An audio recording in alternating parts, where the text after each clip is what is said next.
JD Martinez will finally join the Mets lineup tonight against the Cardinals. We will discuss that and more on today's edition of Locked On Mets.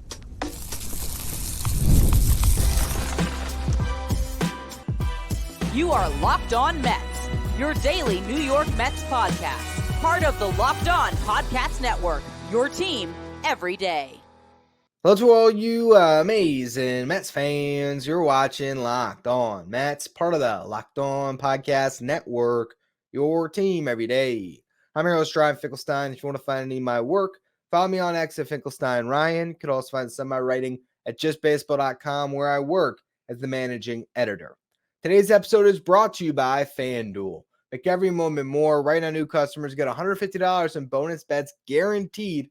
It's $150 win or lose. Just visit FanDuel.com/lockedon to get started. Well, finally, the New York Mets will see JD Martinez make his debut on Friday night against the Cardinals, and this is going to add a big bat into the middle of that lineup, give Pete Alonso some real protection.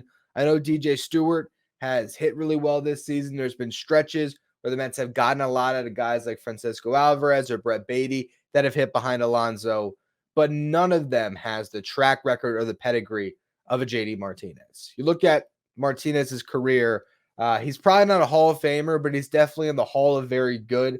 He has not hit below 270 in a full season.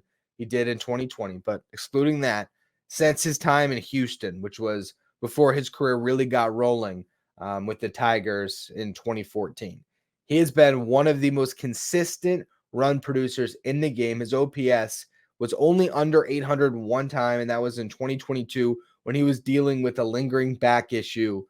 Right now, obviously, there was a back issue, but he got a cortisone shot, and that was the same thing that happened to him last year. And he said after that shot last season, he was healthy and felt great the entire year. You look at the numbers he put up with the Dodgers. He hit 271, 321 on base. The strikeout rate did climb last year, but his slugging percentage of 572 is elite. And all of the hard hit numbers were there for Martinez last year. He had 33 home runs, 27 doubles, and 2 triples. That is 62 extra base hits and not even 120 games played last year. That's a better extra base threat than anyone the Mets had. Lindor did pace him in extra base hits last year, but he played nearly every single game. So you get 160 games compared to what was the exact total for JD Martinez?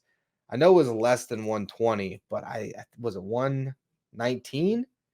113 that he played last year. So to get all of those extra base hits, 62 extra base hits in not even 500 plate appearances, 479 plate appearances, just ridiculous production that JD Martinez had last year. Now you look at the Mets lineup 1 through 5. Brandon Nimmo is due to be better. Starling Marte has been great. Francisco Lindor, as I broke down on yesterday's show, and also have an article based on that show with a lot of the same analysis as far as the statistics I dove into yesterday, why Lindor is going to continue this mini break that he had on the West Coast and should be able to produce better results moving forward. When you have that as a 1 through 3 that's now backed up by 2 run producers in Alonso and Martinez, I think the Mets 1 through 5 can compete with anybody. Are they quite on the same level as the Braves with Acuna and Harris and Austin Riley, Matt Olson, Marcelo Ozuna? Probably not, but are they that far removed? I don't think so. They're not quite Betts, Ohtani, Freeman. That's a different class altogether with those 3 superstars, but can they put up runs with anybody? I think they can, and you compare them to the Phillies. Kyle Schwarber, Trey Turner, Bryce Harper, Alec Boehm, JT Realmuto. I kind of like the Mets top 5 more than the Phillies. Now, the Phillies might have the best rotation in baseball right now, and that's their big differentiating factor. But can this Mets team continue to string together series victories, stay right in the thick of the wild card race? Absolutely. And this just helps them that much more. I think the big question now is, what does this mean for the other guys? Now, when JD Martinez gets right, and I think at the beginning to sort of ease him in and also slowly taper off other guys' playing time, I imagine you'll see him rest a little bit. Like maybe he plays 2 out of every 3 games in a series to start.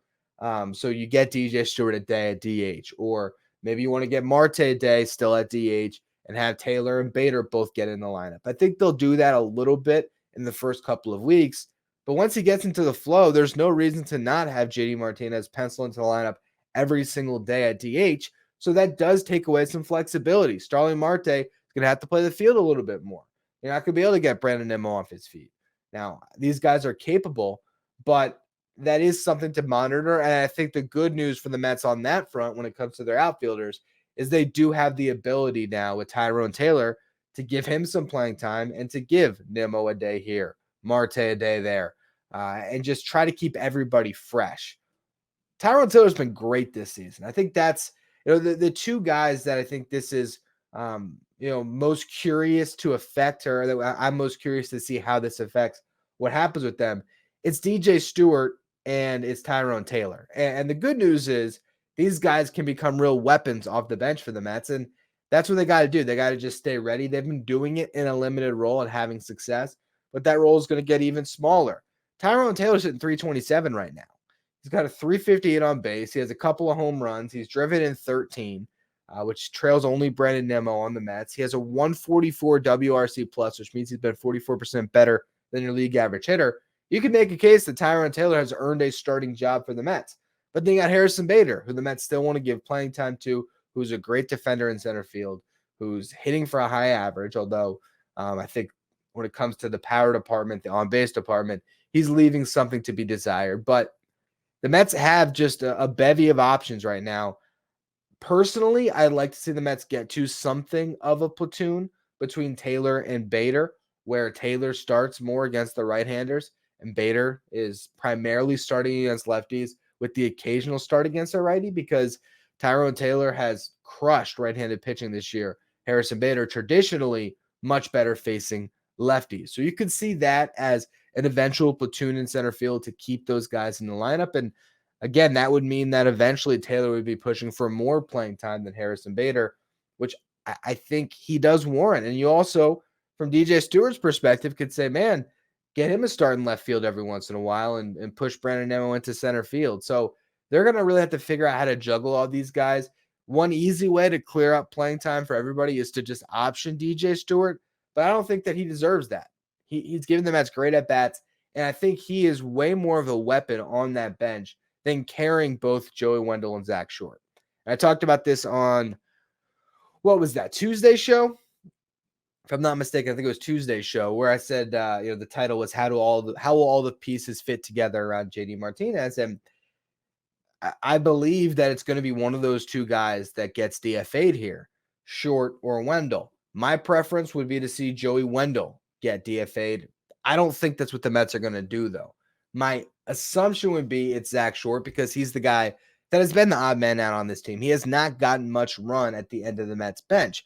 But I also think that when you add JD Martinez into that DH spot and you're clogging up even more playing time, I don't imagine the lineup is going to change that much. I think Jeff McNeil is going to be playing second base pretty much every day. And I don't think there's going to be much run for him in the outfield, because now you have 4 or even 5 outfielders, if you include Stewart, they're going to angle for some playing time. So with McNeil parked at second, with Beatty proving to be an everyday player at third, what does that other infielder really do for you?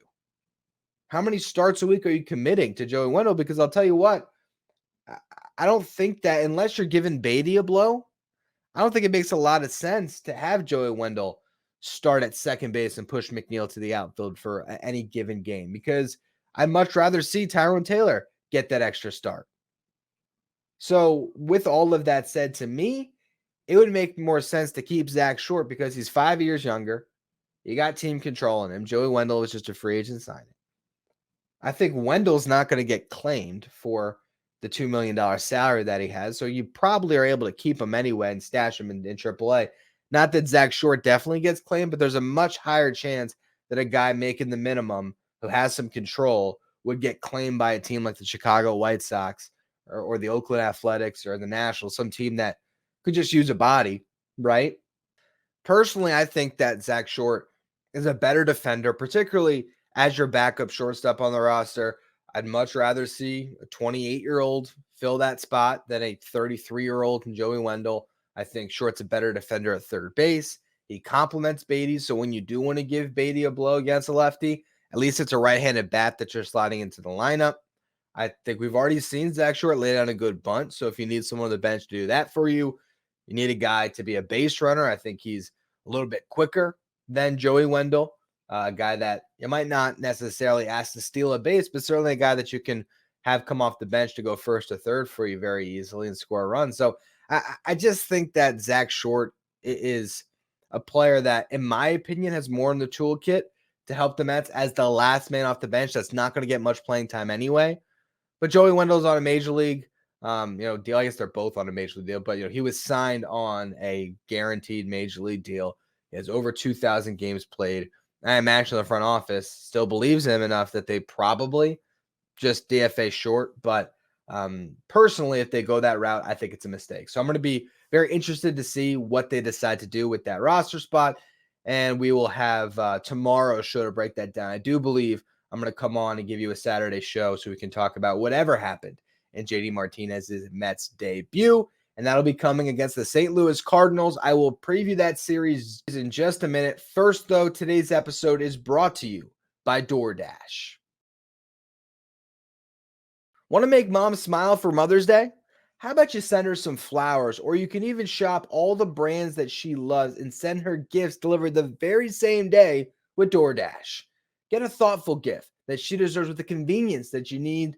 Choose same-day delivery or schedule a week ahead for when flowers and gifts should arrive to her door with DoorDash. Shop with savings that will make her proud with the Dash Pass membership, where you'll save with a $0 delivery fee and reduced service fees on eligible orders from Dash Pass merchants that meet the minimum subtotal. Other fees, including service fee, apply. Terms apply. Get all your Mother's Day gifts all in one place and get 50% off your next order up to $15 when you spend $15 on your next flower, convenience, grocery, or retail order now with the code LOCKEDONMLB. That's code LOCKEDONMLB. Order using DoorDash today. Terms apply. The New York Mets open up a 7-game homestand on Friday night with the St. Louis Cardinals coming into town first. Then the Chicago Cubs will play a 4-game series after this 3-game series. So it should be a really good test for the Mets to go up against some NL Central teams that have yet to play this year. And the Cardinals are a team that sort of has a similar story as the Mets, a team that disappointed last year, that is trying to bounce back and get into the playoff race. But so far for the Cardinals, it's been a little bit of a mixed bag. They are 4-4 when it comes to their series that they've played. So they've won as many as they've lost. They are coming off a series victory against the Arizona Diamondbacks. But prior to that, they got swept by the Brewers. They also lost a 4-game set to the Dodgers earlier in the year. And that's why they're sitting with an 11-14 record. Now, their offense has not been good this year. OPS of 641 is the second worst in the National League, only behind the dismal Miami Marlins. Their 16 home runs are the lowest mark in the National League, even less than the Marlins. A big reason for that, Paul Goldschmidt and Nolan Arenado have not gotten off to a great start when it comes to the power department. Goldschmidt has a couple home runs. Arenado has just one. Arenado is hitting much better. He's got a 295 average with a 343 on base, but he's only slugging 389. And then Goldschmidt, just a brutal start. He's going to be a free agent next year. A guy that could, let's just say, down the road, if Pete Alonso signs with another team, Paul Goldschmidt is going to be that other name on the market that you could grab as a stopgap. But the way he's playing so far, it's looking like a guy who's a little bit over the hill. He's batting 200, 294 on base, 278 slug. How old is Goldschmidt now? I want to say he's like 30. Is he 37? Am I making him older than he actually is? He's 36 years old, turns 37 in September, so he'll be 37 as a free agent. Look, Goldschmidt, remember, he won an MVP a couple years ago, 2022, but last year it was definitely a marked decline from that MVP season. He went from a 317 average to a 268 average. On base dropped 40 points from 404 to 363. Slug dropped 130 points from 578 to 447. Still hit 25 home runs, but went from hitting 35 homers with 115 driven in to 25 and 80. So he has not been the same guy since last year, but he still was a really good player last year. So it's one of those guys that you never know. It's kind of like with Freddie Freeman, where I said, watch out, Freeman hasn't gotten going yet. Hope he doesn't against the Mets, and he kind of did. So Goldschmidt's still a hitter that you're going to be afraid of when he comes and steps up to the box there. The Cardinals rotation has been decent this year, 4.47 ERA, ranks 23rd in baseball. Their bullpen been a little bit better, 3.77 ERA. That's middle of the pack. We look at each individual game when it comes to the starting pitchers. You got Miles Mikolas versus Jose Butto, game 1. Great chance for the Mets to get off to a solid start in this series. Mikolas has not been good this year. Wasn't good last year either at a 4.78 ERA, but this year it's been even worse. 6.49 ERA in 5 starts, a 1.52 whip. He's given up 5 runs in 3 of his 4 starts. He's allowed 6 hits or more in 4 of his 5 starts. Batters are hitting .311 against Miles Mikolas this year. So with JD Martinez in the lineup, this is the chance, or this is a chance for the Mets to really tee off, get off to an early lead in the series. And it's especially important because I do not like their chances in game 2. You got Sonny Gray going up against Adrian Hauser. Gray has a 1.04 ERA in 3 starts. Got a little bit of a late start to the 2024 season because he had a hamstring, if I'm not mistaken, that he pulled in spring training. But he has hit the ground running. His last start against the Brewers, he struck out 12. So Sonny Gray is still a very dangerous ace to go up against. And Adrian Hauser, 7.45 ERA in the year. I mean, he's sort of pitching for his life in this rotation because if he has another clunker, particularly against a Cardinals team that has not done well offensively this year, there's going to be even more calls for Christian Scott to take his spot in the rotation. So I'll be glued to what Hauser does in that game too. But I don't love the Mets' chances with Hauser going up against the Cardinals ace in Sonny Gray. Game 3, Lance Lynn versus Jose Quintana. Couple of veteran pitchers going head-to-head. Lynn doing much better this year than he did last year. He's got a 2.81 ERA across 5 starts. Quintana looking to bounce back after a rough outing against the Giants. I like the Mets' chances in a rubber match, of course, but to me, you got to take this first game. That's the one that's the most important in this series because, again, game 2, Sonny Gray versus Hauser, that's looking like a loss. So knowing how baseball actually works out, it's probably the game the Mets win in this series, and maybe they find a way to win one of the other 2 as well to at least take a series victory, get back on track on that front before the Cubs come into town for that 4-game set. Now, like I said, I'll be back tomorrow to break down everything that happened in this game with JD Martinez making his debut, see how Jose Butto fares and all of it. But today is Friday, and Friday is where we do our Friday farm report. So I'm going to give you an update on all the top prospects in the Mets system in just a minute. First, though, today's episode is brought to you by FanDuel. It's playoff time in the NBA and NHL, and baseball's in full swing, which makes this the perfect time to go to FanDuel to place your bets on every game. Right now, new customers are going to get $150 in bonus bets guaranteed. That's $150 win or lose. Bet on everything from the NHL games with the slap shots, the home runs in baseball, slam dunks in the NBA. You got the Knicks in the playoffs right now. If you want to bet on their series against the Sixers, you can do that on an app that is safe, secure, and super easy to use. What are you waiting for? You sign up, $150 in bonus bets guaranteed when you place your first bet with FanDuel. So visit FanDuel.com/lockedon and make your first bet an automatic win. FanDuel, America's #1 sportsbook. If you want to stay up to date with all of the latest when it comes to your New York Mets, make sure you become a Locked On Mets insider. This is our texting service where you get updates from me anytime something breaks on the Mets. You ask me questions there anytime. It's also where we send out the lineups every day. So you get a graphic texted directly to your phone so you know who's going to be in the starting 9. If you want to be part of our Locked On Mets insiders, you can find the link in the episode description. Go to subtext.com/LockedOnMets. Let's run through the Mets farm system, starting at the tippy top with AAA. Joe Lucchesi, not a prospect, but he had a good start on Thursday night. 5 innings pitched, 1 earned run. Across the season so far, Lucchesi's got a 2.42 ERA. So as much as I have spoken a lot about Christian Scott, and if you want your update on him, we did a full segment on him a couple days ago here. As much as I've talked up Scott as a guy that can fill in this rotation, Joe Lucchesi is doing it in AAA, and he might be a better option than Adrian Hauser as well if Hauser has another clunker, although I think a lot of Mets fans would be disappointed if that was the direction the Mets went. Dom Hamill had a great start on Wednesday, went 5 1/3, allowed 1 hit, walked 2, struck out 8 without allowing a run. That was his best start of the year. You look at his 4.42 season ERA, and it's a little bit deceiving.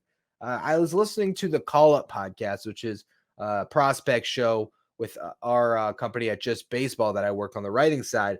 And you guys might remember Arm Layton, who was on the show for a 3-part episode last week. He did a podcast on the Mets farm system after he did his top 15 on the Call Up. And when they were talking about Dom Hamill, one of the things that they mentioned was that his first start of the year, he walked 7. And that's because in AAA, they're experimenting with an all automated strike zone, but it's not all week. It's just, I think, what did they say, Wednesdays or something like that? There's one game. Well, that would make sense because he started today or started on Wednesday this week. But regardless of the day, what I learned from that show is his first start of the season came with the automated strike zone, and he walked 7. It was brutal, 2 2/3, allowed 5 earned. His starts since then without the automated strike zone, 5 innings pitched, 10 strikeouts, 2 earned, 1 walk. Third start of the year, 5 1/3 innings pitched, 7 hits, 2 earned, 2 walks, 6 strikeouts, and then this most recent one with the 8 strikeouts, 2 walks, 1 hit, and no runs. So Dom Hamill is really doing well in AAA. He's not Christian Scott, but he's certainly performing at a very high level. And I think Arm was right when he ranked Hamill above Mike Vassell in his top 15, because Mike Vassell, rough start to the year in AAA, coming off a rough stretch in AAA last year. He's got an 11.20 ERA, only 10 strikeouts, and has only pitched 13 2/3 innings in 4 starts. So he's really struggling. He's given up 4 or more runs in 3 of his 4 starts. He's only made it out of the 4th inning 1 time. So not a great beginning of the year for Mike Vassell. Shintaro Fujinami is a reliever of great interest to Mets fans because he throws really, really hard. He's struggling, though. There's a reason why the Mets put him in the minor leagues to start the year. He's got a 13.5 ERA. He has 11 walks and 5 1/3 innings pitched. So just for context, he has walked 11. He has only recorded 16 outs. So just brutal stretch for Fuji down there. I don't expect to see him anytime soon in the Mets rotation, but who needs Shintaro Fujinami when you got Reed Garrett, right? Coming down to the top prospect in AAA right now, Drew Gilbert's hurt, so you got Luis Angel Acuna as the one guy to keep your eye on. Not a great start, 210 average, 264 on base, 296 slug, 8 stolen bases in 11 attempts. He is hitting 250 over the last week, so maybe he's starting to turn the corner, but not great numbers just yet for Acuna. Mark Vientos, we'll just note that he's hitting 309, 398 on base, 519 slug, 4 home runs, 19 RBIs, and completely gridlocked from the Mets roster. I think the only chance that we're going to see Vientos starting or playing in the big leagues with the Mets this year is if Brett Beatty goes down. Otherwise, I think his best chance of playing the majors this year is to get traded at the deadline, unfortunately for him. Double-A, Kevin Parada hitting 196, 677 OPS. That's not great. Jet Williams struggling as well. He's hitting 170. Is getting on base at a 360 clip. He's drawing his walks. Hasn't really hit yet, though. 308 slug. Has not homered in Double-A this year. 2 stolen bases on 3 attempts. Ryland Thomas having a good run in Double-A, though. Not a guy we've talked about much. 11th round pick in 2022. I believe he's 24 years old. Outfielder. He's hitting 327, 410 on base, 423 slug, 5 doubles, 5 stolen bases, and 833 OPS. Just an interesting name that might start to shoot up the Mets top 30 this year if he can keep this up.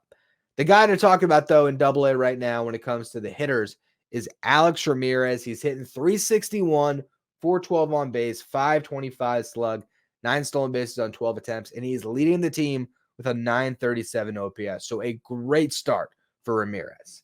On the pitching side, you got Blade Tidwell, 1.84 ERA across his first 14 and 2/3 innings pitched with 18 strikeouts. And then Tyler Stewart, nice start for him as well, 3.45 ERA in 3 starts with 18 strikeouts and 15 and 2/3. Moving over to High A, Brandon Sproat, 12 strikeouts and 9 and 2/3. He's only allowed 2 earned runs, has walked a lot of batters. Hasn't been bad, has flashed really good stuff, but we're still waiting to see what it looks like over a larger sample. The same can be said for Nolan McLean on the pitching side of things. He went 3 1/3 in his first start, did not allow a run, only a couple strikeouts. Second start goes 2 1/3, gives up 6. So that one was pretty rough. But his last time out, 5 innings pitched, 2 hits, 1 hit batter, 1 walk, 6 strikeouts, no earned runs. Definitely his best start of the season. Offensively, he's hitting 304, which is pretty insane. He's slugging over 700 because he's got 2 home runs and 4 doubles. With that said, in 23 at-bats, he has struck out 11 times. So you're running a strikeout rate nearly of 50%. It's not great, but when he makes contact, it's loud contact.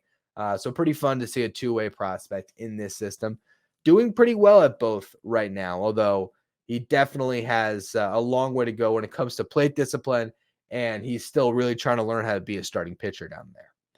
Ryan Clifford, who would be the top hitting prospect in high A, not a great start when it comes to the average or the slug, hitting 214 with a 339 slug, only 1 home run so far, but he has drawn 16 walks, so he's getting on base at a 405 clip. Not bad for Clifford, not the best start, but nothing to get too worried about just yet. Low A, St. Lucie, Colin Houck, Ronald Hernandez, Jesus Baez, they're all struggling offensively. Marco Vargas is still hurt. The guy to talk about on the offensive side of things right now is Nick Morabito, second-round pick in 2022, drafted 75th overall. Might have been a comp pick. He's been great, though. He's hitting 362, 493 on base, 500 slug, got 9 stolen bases in 11 attempts. Morabito could be a top 10 prospect by the end of this season. Certainly venturing close to top 15 range. Really great start for him. He had good numbers last year as well. So we'll see how that continues to progress for Morabito. Pitching in low A has been the story, though, for this Mets farm system. Jonah Tong. This guy is going to skyrocket in this system this year. I mean, I could almost make the argument right now when it comes to Mets pitching prospects, and if you're just looking at upside and what we're seeing currently, that Jonah Tong is, he's not, you wouldn't rank him ahead of someone like Dom Hamill, but he's getting to that point where you'd be like, all right, Blade Tidwell or Jonah Tong, Brandon Sproat or Jonah Tong. Like, he is getting into that level where he's going to get a lot of recognition this year for what he's doing, because he's lights out. And Aram talked about him on our prospect show, so I encourage you to go back and listen to his take on Jonah Tong, who had 15th in the Mets system. He talks about the induced vertical break with Jonah Tong, how he, really has great ride on his fastball, and it's a really tough pitch to hit, especially at this level. He's just blowing guys away. I think they might have to promote him to high A to challenge him a little bit more at some point soon here, because this competition just has no chance. 36 strikeouts and 18 and 2/3 innings pitched. He's walked just 5, has not allowed a run yet. His last outing, 6 innings pitched, 2 hits allowed, no walks, 9 strikeouts. If he keeps pitching like this for a couple more turns, they might just have to bump him up to have him face some more mature competition, and just to see if that fastball can play up against some of these other guys, because right now it's just no challenge for Jonah Tong. Really a prospect that by the end of this year, I think he's going to be pretty comfortably in the top 10 for the Mets, honestly. Another arm to watch, Jack Weninger, 6th-round pick last year out of Illinois, has 28 strikeouts and 18 innings pitched. His last time out, 6 innings, allowed just 1 hit, no walks, 10 strikeouts. Again, I wonder about competition, but who knows? I mean, they have some arms. That's not even mentioning Cade Morris, who's gotten off to a good start as well. This farm system suddenly looks pitching rich for the New York Mets. That is an awesome development moving forward here, because you want to be a sustainable winner, develop your own pitching. It's the best way to do it, so you don't have to spend $43 million a year on guys at the end of their careers to try to fill out your rotation like the Mets have tried over the last few. So awesome to see. Jonah Tong, Jack Weninger, Cade Morris, Brandon Sproat, Nolan McLean. I mean, that's not even mentioning Hamill and Scott atop the farm system right now. So, yeah, this is a farm system that very well can go 10 deep when it comes to pitching prospects. And Awesome, awesome stuff. That's going to be all though for today's edition of Locked On Mets. Like I've said, I'll be back for a Saturday show to break down JD Martinez's Mets debut and what they decide to do with that roster spot. So make sure you tune into that. If you're listening on the audio side, please leave a review, rate, follow us wherever you get your pods. If you are watching on YouTube, hit that subscribe button, trying to make a push to 9,000 subs. So I appreciate all of you who continue to subscribe. If you want to be a Locked On Mets insider, you can find that information in the episode description. You can follow me on X at Finkelstein Ryan. Follow the show at Locked On Mets. Thank you for making Locked On Mets your first listen every day and your first watch. Now, for your second watch, head over to YouTube to the first ever 24/7 streaming channel that covers everything the world of sports. With the NHL playoffs, NBA playoffs going on right now, this is the time to check out Locked On Sports Today, with our local host for each team and our league-wide host from each league. Find Locked On Sports Today streaming 24/7 on YouTube.